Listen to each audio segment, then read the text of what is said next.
నమస్తే, welcome to YRTV. నేను రంజిత్. మీ అందరికీ ఒక ప్రధానమైన అంశాన్ని చెప్పాలి. తెలంగాణ రాష్ట్ర రాజకీయాలలో ఇప్పటి వరకు యూట్యూబ్ ఛానల్ అంటే సోషల్ మీడియా మాత్రమే ప్రభుత్వం కన్నెర చేసింది. కానీ శాటిలైట్స్కి సంబంధించి ఎక్కడా కూడా వాళ్ళ మీద లీగల్ నోటీసులు కానీ అరెస్టు చేయడాలు కానీ ఏదీ జరగలేదు. అయితే ఈ మధ్యకాలంలో ఎన్టీవీకి సంబంధించిన ప్రధానమైన ఎపిసోడ్ మీ కళ్ళ ముందు కనిపించింది. తెర వెనక ఏం జరిగింది, తెర ముందు ఏం జరిగింది, అసలు ఏమేం జరిగింది అనేది నాకంటే బాగా మీ అందరికీ తెలిసిన విషయమే. అది బొగ్గుకు సంబంధించిందా, వాటాలకు సంబంధించిందా, లేదా కథనానికి సంబంధించిందా, లేకపోతే బెదిరింపులకు సంబంధించిందా, ఏంటి అనేది తెలంగాణ ప్రాంత ప్రజలే ఆలోచించుకోండి. రైట్, ఇదే అంశానికి సంబంధించి రేవంత్ ప్రభుత్వాన్ని అనునిత్యం కూడా పొగడ్తల వర్షంతో ఉంటుంది ఏబిఎన్ రాధాకృష్ణ. ఎందుకు నేను మాట చెప్తున్నానంటే, బహుశా నాకు తెలిసినంత వరకు నా కెరియర్లో కానీ లేదా నేను చూసిన రాజకీయాలు కానీ నేను చూస్తున్న రాజకీయాలు కానీ ఎప్పుడు కూడా ఒక ముఖ్యమంత్రి స్వయంగా కూడా ఒక ఛానల్కి సంబంధించిన ఎండి ఇంటికి వెళ్ళి కూడా శుభాకాంక్షలు తెలిపిన తరుణాన్ని నేను ఎప్పుడూ చూడలేదు.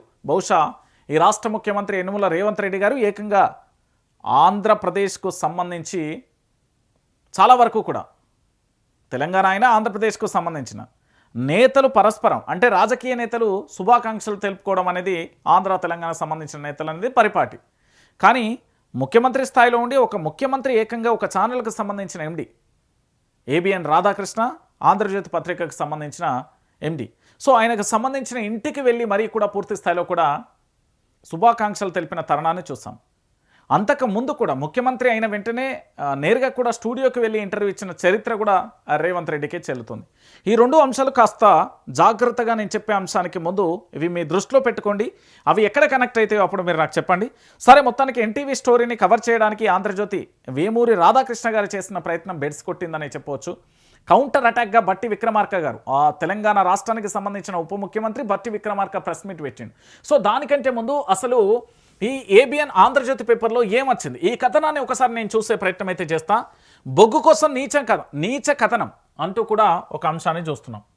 ఎక్కడో ఒడిస్సాలోని నైని బొగ్గు బ్లాక్ కోసం టెండర్లు పిలవడం ఏంటి, ఆ టెండర్ల ఖరారులో జాప్యం జరగడం ఏంటి, ప్రతిగా ఎన్టీవీలో ఒక అనైతిక కథనం ప్రసారం అవ్వడం ఏంటి, ఇందులో మంత్రి కోమటిరెడ్డి వెంకటరెడ్డి పాత్ర ఏమిటి, ఉప ముఖ్యమంత్రి బట్టి విక్రమార్క రంగంలోకి ఎలా వచ్చారు, ఈ వ్యవహారం గురించి తెలిసి కూడా ముఖ్యమంత్రి రేవంత్ రెడ్డి ఎందుకు మౌనంగా ఉండిపోవాల్సి వచ్చింది అని ప్రశ్నించుకుంటే మళ్ళీ నైని బొగ్గు బ్లాక్ వ్యవహారమే మూల కారణం అనేది స్పష్టమవుతుంది.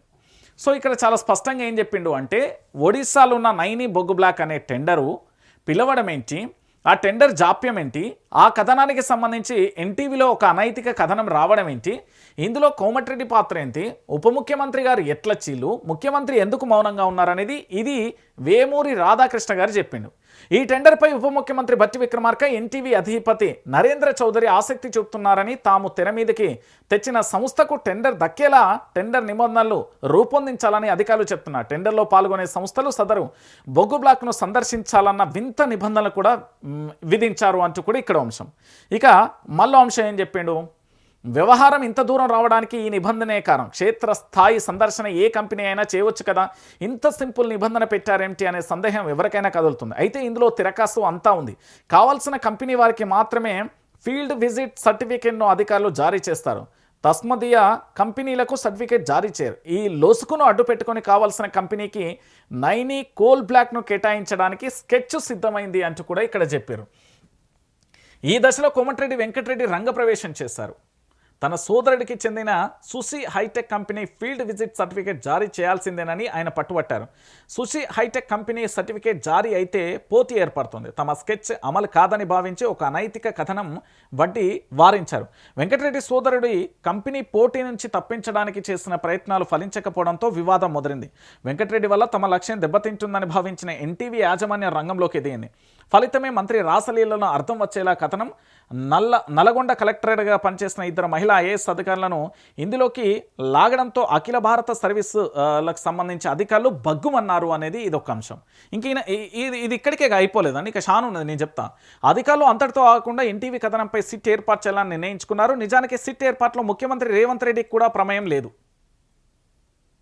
ఎంత షాకింగ్ విషయం అండి, ఒకసారి మీరు అందరూ కూడా ఆలోచించాలి. ఎంత షాకింగ్ విషయం. ముఖ్యమంత్రి గారికి తెలియకుండా ఒక రాష్ట్రంలో సిట్ ఏర్పాటు జరిగిందని సార్ చెప్పిండు. సార్ అఫీషియల్గా చెప్తున్నాడా అనఫీషియల్గా చెప్తున్నాడా ఏమున్నదని చెప్తుండో అర్థం కావట్లేదు. ఇంకొక విషయం ఏంటంటే ఈ వేమూరి రాధాకృష్ణ గారి ఛానల్లో, ఈ పేపర్లో ఛానల్లో అధికారులను ఇంటికి పిలిపించుకుంటున్న కొందరు మంత్రులు అంటూ ఒక వాయిస్ రికార్డు వినబడుతుంది, ఆఫ్ ది రికార్డు. మరి దాని మీద ఇప్పటివరకు చర్యలు లేవు, ఏది లేదు. మీరు ఆలోచించాలి. ఇది ఈ సవతి తల్లి ప్రేమేందో, ఈ కపట ప్రేమలేందో తెలంగాణ ప్రాంత ప్రజలకు అర్థం కావాలి. ఏంటి అంటే ఆ రికార్డులో చెప్తారు కదా, కొంతమంది అధికారులను ఇంటికి పిలిపించుకుంటున్న వైనం కనబడుతుంది అంటూ వీళ్ళ దాంట్లో వస్తుంది. మరి దానికి సిట్టు లేదు, అధికారులు లేదు, నోటీసులు లేదు, అరెస్టులు లేదు, ఏమీ లేదు. సో ఈ విషయంలో ఎందుకు చర్యలు తీసుకోలేదని పక్కన పెడితే ఎన్టీవీ మీద చర్యలు అయితే తీసుకున్నారు కదా. సరే, ఈ విషయాన్ని పక్కన పెడదాం. అయితే ఈ కథనం ప్రసారమైన తర్వాత సదరు అధికారులు మానసికంగా కుంగిపోయారని, ఆ ఇద్దరిలో ఒక అధికారిని నిద్రమాతల మీద ఆత్మహత్య చేసుకునే ప్రయత్నం చేశారు. ఈ పరిణామాలతో అఖిల భారత సర్వీస్ అధికారులు ఏకతాటిపైకి వచ్చారు. ఐఏఎస్ అధికారులతో ఐపీఎస్ అధికారులు కూడా చేతులు తప్పులేదు. వాళ్ళ ఐఏఎస్ కానీ ఐఏఎస్ వ్యవస్థ, ఐపీఎస్ వ్యవస్థ చాలా గొప్పది. ఈ భారతదేశంలో పరిపాలనా వ్యవస్థకి మూలస్తంభం ఐఏఎస్ ఐపీఎస్ అధికారులు. సో వాళ్ళ మీద వచ్చిరాని రాతలు రాసుడు అయితే కరెక్ట్ కాదు, అది 1000% తప్పే. నేను అంటున్నా కదా, న్యాయమైతే ఈ వ్యవహారంలో జర్నలిస్టులను కూడా అరెస్టు చేయడం సమర్థనీయం కాదు. చైర్మన్ ఆదేశాల మేరకు సదరు కథనాన్ని ప్రసారం చేయమని జర్నలిస్టులు చెప్పినందున చర్యలు తీసుకుంటే చైర్మన్పై తీసుకోవాలి. విచిత్రం ఏంటంటే తాము అధికారంలో ఉన్నప్పుడు గిట్టని మీడియా సంస్థలను అందులో పనిచేసే జర్నలిస్టులను వేధించిన కేసీఆర్ ఆయనకో జగన్ ఆయనకో ఇప్పుడు ఎన్టీవీ తరపున వకల్తా పుచ్చుకున్నారు అంటూ కూడా చెప్తున్న పరిస్థితి కనబడుతుంది. ఇక దీని గురించి విచిత్రం ఏంటంటే ఎక్కడా కూడా ఏబిఎన్ రాధాకృష్ణకు సంబంధించి వాళ్ళ ఛానల్కు నోటీసులు ఇచ్చి అరెస్టు చేసిన కథనాలు లేవు. మీరు చూడుర్రి, నేను చెప్తున్నా కదా. ఇప్పుడు ఏంది అంటే అప్పుడు వాళ్ళ రాజ్యం నడిచింది, ఇప్పుడు మా రాజ్యం నడుతుందనే కథను. సరే, ఇంకా చూద్దాం. ఇక రోడ్డు ప్రమాదంలో కుమారుడి మరణంతో సగం చచ్చిపోయినానని, ఇప్పుడు ఈ కథనంతో మిగతా సగం చచ్చిపోయానని వెంకటరెడ్డి చేసిన వ్యాఖ్యలతో ఆయనపై సానుభూతి అమాంతం పెరిగిపోయింది. ఎన్టీవీలో ప్రసారమైన కథనం జర్నలిస్టుల పరిణామాలకు పూర్తి విరుద్ధం. ఇలాంటి కథనాన్ని ప్రసారం చేయడానికి ఆ సంస్థలో పనిచేస్తున్న సీనియర్ జర్నలిస్టులు ఎలా అనుమతిచ్చారో తెలియదు. యాజమాన్యం చెప్పినంత మాత్రమే ఏది పడితే అది ఎలా ప్రసారం చేస్తారు, ఎలా ప్రచురిస్తారు, అది ఏది ఆత్మవంచన అవుతుంది. అనుచిత కథనాల ప్రసారం చేయాలని లేదా ప్రచురించాలని యాజమాన్యం కోరినప్పటికీ వద్దని వారించాల్సిన బాధ్యత జర్నలిస్టులపై ఉండాలని మేము నమ్ముతున్నాం. మా సంస్థలో ఈ సూత్రాన్ని పాటిస్తున్నాం. ఏడ పాటిస్తున్నారు సార్? మీ దాంట్లో ఇంకా ఉన్నదా వీడియో తిరుగుతున్నది, ఇట్లా చక్కర్లు కొడుతున్నది. ఎందుకంటే కాలుకు గిర్రలు దొడుక్కొని తిరుగుతున్నది రైమని సోషల్ మీడియాలో, మీకు తెలుస్తలేదు. తెలుగునాట మీడియా విశ్వసనీయత దెబ్బతినే నేపథ్యంలో చోటు చేసుకున్న ఈ ఉదంతంలో మీడియాపై ప్రజలలో మరింత చులకన భావన ఏర్పడుతుంది. అధికారం ఉంది కదా అని ఏమైనా చేయవచ్చునని రాజకీయ నాయకులు, పత్రికా స్వేచ్ఛ పేరిట ఏమైనా చేయవచ్చని మీడియా ప్రతినిధులు భావించిన కుదరదని ఈ ఉదంతంతో స్పష్టమవుతుంది. తస్మత్ జాగ్రత్త. ఇది వీరి పేపర్లో వచ్చిన కథనం. ఈ కథనానికి బట్టి విక్రమార్క గట్టి సమాధానం చెప్పిండు, మామూలుగా చెప్పలే. మీ అందరికీ తెలుసు కదా బట్టి విక్రమార్కకు సంబంధించి సమాధానం ఎట్లుంటుందో. సో ఈ కథనాన్ని అంతా రాసుకొచ్చిండు. సో ఈ కథనం విషయంలో పూర్తి స్థాయిలో కూడా ఏం జరిగింది అనేది మీ అందరికీ తెలిసిన విషయమే. సో ఈ కథనానికి సంబంధించి ఎపిసోడ్ రచ్చగా మారితే మా బట్టి విక్రమార్క అన్న ప్రెస్ మీట్ స్టార్ట్ చేసిండు. ఒకసారి నీట్గా అయినాలే. బట్టి విక్రమార్క పట్ల నాకు ఏబిఎన్ ఆంధ్రజ్యోతి రాధాకృష్ణ గారి పట్ల, ఎన్టీవీ నరేంద్ర చౌదరి గారి పట్ల, పోలీసు వ్యవస్థ పట్ల, ముఖ్యమంత్రి పట్ల, అందరి పట్ల బాధ్యత ఉన్న ఒక సామాన్య పౌరుడిగా ఇది వింటూ మీకు ఒక విషయాన్ని చెప్తా. ఏనూరి తెలంగాణ ప్రజల ఆత్మ, తెలంగాణ రాష్ట్ర ప్రభుత్వం ఈ రాష్ట్రానికి సంబంధించిన ఆస్తులు, ఆ ఆస్తుల్ని, ఈ ఆత్మని కాపాడి భవిష్యత్ తరాలకు అందించడమే నా ముందు ఉన్నటువంటి ఏకైక లక్ష్యం. తెలంగాణలో ఉన్న ఆస్తులను కాపాడుతూ భవిష్యత్తు తరాలకు అందించే ఉద్దేశమే బట్టి విక్రమార్క గారి యొక్క లక్ష్యం. అంటే బట్టి విక్రమార్క గారు శాశ్వత ఉప ముఖ్యమంత్రి ఏం గారు. ఇంకో 2 సంవత్సరాలు అయితే ఉప ముఖ్యమంత్రి పదవి పోతుంది, ఎమ్మెల్యే పదవి కూడా పోతుంది, ప్రజలు ఓడిస్తారు. అది సెకండ్ ఇయర్ మ్యాటర్ అనుకోని చెప్తాను, వినండి. నేను ఏది పడితే అది మాట్లాడటమో, ఏది పడితే అది రాయటమో నేను చేయను. ఎందుకంటే నాకు కొద్ది బాధ్యత, ఒక విధానం కూడా ఉంది. రైట్. ఈ మాట ఎందుకు అన్నాడు అంటే, ఇగో ఇక్కడ ఆంధ్రజ్యోతి కథనంలో ఆర్కే కొత్త పలుకులు అని ఒక స్టోరీ ఉన్నది. ఇగో మీరు చూడరు, ఇది ఆంధ్రజ్యోతి పేపర్. ఇగో ఇలా వచ్చిన ఈ కథనానికి సంబంధించి దీంట్లో ఏంటంటే మీకు స్పెషల్గా ఇంకా డెప్త్గా చూపెట్టాలంటే, ఈ టెండర్పై ఉప ముఖ్యమంత్రి బట్టి విక్రమార్క విన్నరా? ఇక చూడురి, బట్టి విక్రమార్కకు సంబంధించి రంగంలోకి ఎలా వచ్చారు, ఈ వ్యవహారం తెలిసి కూడా ముఖ్యమంత్రి రేవంత్ రెడ్డి ఎందుకు మౌనంగా ఉన్నారు? ఈ విషయంలో వీరు మాట్లాడుతున్నారు. ఎందుకంటే నేను రాజకీయాల్లోకి వచ్చిందే ఒక లక్ష్యం కోసం వచ్చాను. ఆస్తులు సృష్టించుకోవటం కోసం, వ్యాపార సామ్రాజ్యాలు విస్తరించుకోవటం కోసం, లేకపోతే అధికారాన్ని హోదాగా అనుభవించడం కోసం నేను రాలేదు. నేను ప్రత్యేక లక్ష్యం కోసమే రాజకీయాల్లోకి వచ్చాను. నా లక్ష్యం ఇక్కడ ఉన్నటువంటి ఆస్తుల్ని, వనరుల్ని, వ్యవస్థల్ని. సరే, ఇదంతా వారు చెప్తున్న మాట. వారు చెప్పే మాటలలో 3 ముక్కలలో నా దగ్గర ఉన్న అంశాలను ఒకసారి చూపెడతా. ఏనూరి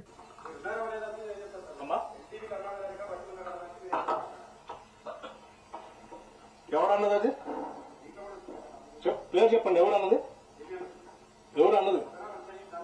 ఎవరు రాసింది? ఎవరు రాసింది? మరి ఆయన ఆడ చూసి ఆడ కూర్చొని విన్నాడో, ఆడ చూసి రాశాడో నాకు తెలియదు. అది కూడా అడుగుతాను. Question of my self respect. నేనేం గాలికి రాలేడు దాకా 40 సంవత్సరాలు సభలో, సభ బయట పోరాటం చేస్తూ ఈ సమాజం కోసం అడ్డగా నిలబడి పోరాటం చేస్తుంటుంటాడు.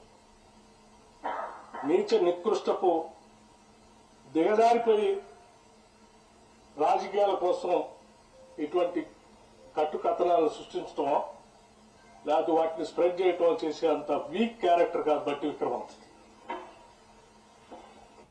అంటే ఇప్పుడు ఏం చెప్పిండు అంటే, ఆ కథనానికి నాకేం సంబంధం లేదు, నాకు ఆస్తులు సంపాదించుకోవడానికో లేకపోతే ఆస్తులను విస్తరించడానికో నేను రాలే. 40 సంవత్సరాలుగా రాజకీయంలో ఉన్నది. ఆస్తులను ఇక్కడ ఏది వనరులను కాపాడుతూ, ఆస్తులను కాపాడుతూ భవిష్యత్ తరాలు ఇవ్వడానికి అనేది ఒక మెసేజ్ ఇచ్చింది. ఇక 2వ మెసేజ్, ఎవరి మీద ఏదో ప్రేమ ఉండొచ్చు, ఎవరి మీద లేదు, చంద్రబాబు మీద, రేవంత్ రెడ్డి మీద ప్రేమ ఉండొచ్చు. ఏనూరి క్లారిటీగా. లేకపోతే నేను మొదటి నుంచి కాంగ్రెస్ పార్టీలో ఉంటే రాజశేఖర రెడ్డి గారికి అత్యంత సన్నిధులుగా ఉండటం వల్ల రాజశేఖర రెడ్డి గారి మీద ఉన్నట్టు కోపంతో నా మీద కూడా కోపం చూపించడానికి రాసి ఉండొచ్చు. కానీ ఒక కథ ఏంటంటే, ఇప్పుడు కాంగ్రెస్ పార్టీ ఎవరు, ముఖ్యమంత్రి రేవంత్ రెడ్డి గారు, ఉప ముఖ్యమంత్రి బట్టి విక్రమార్క గారు, మంత్రులు ఉన్నారు. సో బట్టి విక్రమార్క గారి యొక్క పేరును డ్యామేజ్ చేయడానికి, ఇమేజ్ డ్యామేజ్ చేయడం కోసం రాసిండు అనేది వాదన. ఎవరి మెప్పు పొందడానికి? చంద్రబాబు మెప్పు పొందడానికి, రేవంత్ మెప్పు, వీళ్ళిద్దరి మీద ప్రేమ రాధాకృష్ణకు ఉన్నది కాబట్టి ఏది బట్టి విక్రమార్కను పూర్తి స్థాయిలో కూడా ఆయన మీద ఏంది అంటే ఏదో ఒక కథనం వడ్డీ వారించిర్రు అనేది ఎవరు బట్టి విక్రమార్క గారు చెప్తున్నారు. రాధాకృష్ణ గారు లాగా నేను ఏది పడితే అది మాట్లాడటమో, ఏది పడితే అది రాయటమో నేను చేయను. ఎందుకంటే నాకు కొద్ది బాధ్యత, ఒక విధానం కూడా ఉంది. నేను అది చదివిన తర్వాత నేను అందుకే మొత్తం ఆ కండిషన్స్ చదివి I seriously examine the entire thing. I have asked the Singareni management and the board seriously examining ఇటువంటి ఎలిగేషన్స్ వచ్చినప్పుడు ప్రజలకు స్పష్టత ఇవ్వాల్సిన బాధ్యత మంత్రిగా నా పైన ఉంటుంది కాబట్టి I have asked them to, I have instructed, not only asked, to cancel the tender and go for a fresh tender with all the Government of India public sector undertakings లో ఏ కండిషన్స్ ఉంటాయో అటువంటి conditions అన్ని examine చేసి మళ్ళీ పిలవండి. Don't go by this.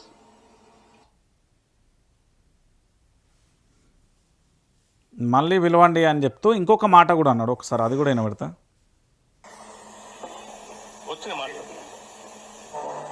మళ్ళీ సాయంత్రం కూడా ప్రెస్ మీట్ పెట్టి మాట్లాడుతా అంటూ కూడా చెప్పిండు. ఇంకొక మాట కూడా వచ్చింది. ఒక కట్టు కథని, ఒక పెట్ట కథని అల్లి తెలంగాణ ప్రజల్ని మభ్యపెట్టడం కోసం తను ఒక కథనం రాశాడు. కాబట్టి మేము నిజాయితీగా ఉంటామే కాదు, ఉన్నట్టుగా కూడా జనానికి కనపడాలి. రైట్. అంటే మొత్తానికి ఏం జరిగింది అనేది మీకు అర్థమైపోయింది కదా. సో ఈ ఎన్టీవీ కథనం, అరెస్టులు, బెయిల్లు ఇవన్నీ పక్కన పెడితే అటు పాపం అనవసరంగా మంత్రి కోమటిరెడ్డి గారి మీద బ్లేమ్ చేసే ప్రయత్నం చేశారు కాబట్టి ఇదంతా పక్కన పెడితే ఇగో ఈ కథ ఏందో తెలుసుకోరు.